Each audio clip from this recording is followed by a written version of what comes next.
이진숙 위원장을 쫓아내기 위해서 이 법을 바꿨다라고 얘기하는 것에 대해서 수차례 걸쳐서 방송미디어통신위원회가 왜 필요한지를 설명한 바가 있습니다.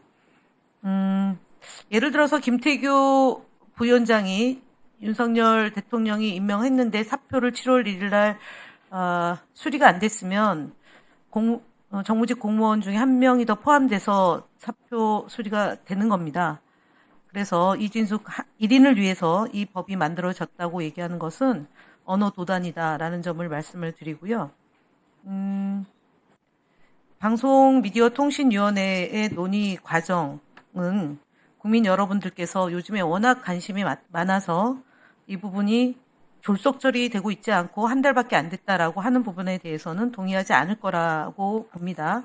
최민희 위원장님이 지난 대선 기간 중에 4월 25일 날 법을 발의를 했고, 저는 대선 기간 중에 각계의 의견을 모아서 시청각 미디어 통신위원회 제정법을 제출했습니다. 그리고 토론회가 7월 24일 날 있었고 8월 19일도 있었습니다. 1차 법안 소위가 8월 27일 날 있었고 공청회가 9월 5일 날 개최된 바 있습니다. 그래서 오늘 2차 법안 소위가 진행 중에 있고 진행했고 그리고 전체 회의 오늘 개최하게 됐습니다. 어떤 일이든 입법권을 갖고 있는 국회의원이 법안을 발의해서 충분한 수기를 통해서 논의해서 대중들의 국민들의 지지를 받는 일을 하는 것이 국회의원의 해야 될 일이라고 생각합니다. 이 부분에 대해서 준비하지 않은 측이 준비한 측을 폄훼하는 것은 온당하지 못하다라는 점을 말씀을 드리고, 이진숙 위원장께서 그 정치 중립의 의무를 위반하면서 근무 시간에 페이스북에 장문의 글을 올린 것을 본 바 있습니다. 15가지를 지적하셨는데 그 내용 중에 본인의 스스로 위법한 행위를 고백을 했습니다. 오늘 KBS에서 1년 동안 그 공영방송으로서 1,000억 원 가까운 손실을 보았다고 합니다. 그 1,000억 원 가까운 손실을 보게 된 배경을 분석하고 보니까 조그만 파우치, 박장범 사장, 즉 박민 사장 때보다도 더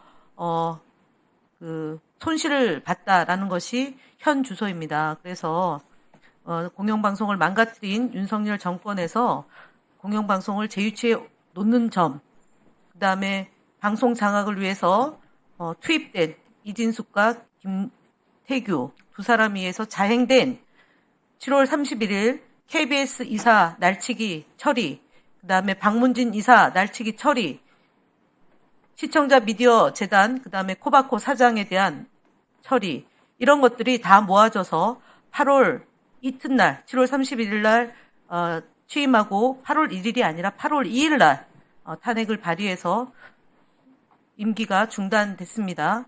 그 기간 중에도 유튜브 4차례 출연하고 그 다음에 월간 조선의 인터뷰를 통해서 특정 정당을 비방하고 특정 언론사를 비방하고 보수의 여전사로 스스로 등극했습니다.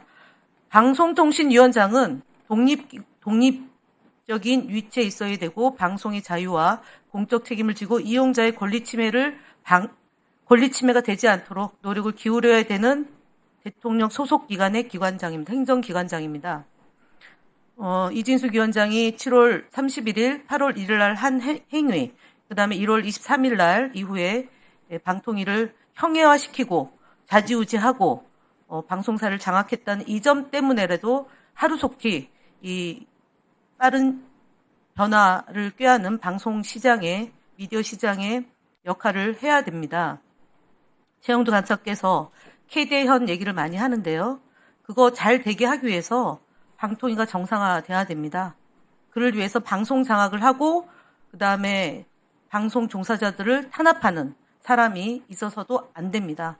그래서 우리가 방송미디어통신위원회를 만드는 것은 방송통신의 정상화와 박근혜 정부 때 잘못된 것을 바로잡는 노력을 하고 있다는 점, 그 다음에 입법권을 갖고 있는 국회의원의 권리이자 의무를 행사하고 있는 이 법이 오늘 중에 처리를 하고 본회의에서 통과될 수 있도록 노력을 하겠다는 말씀으로 가름하겠습니다. 이상 말씀.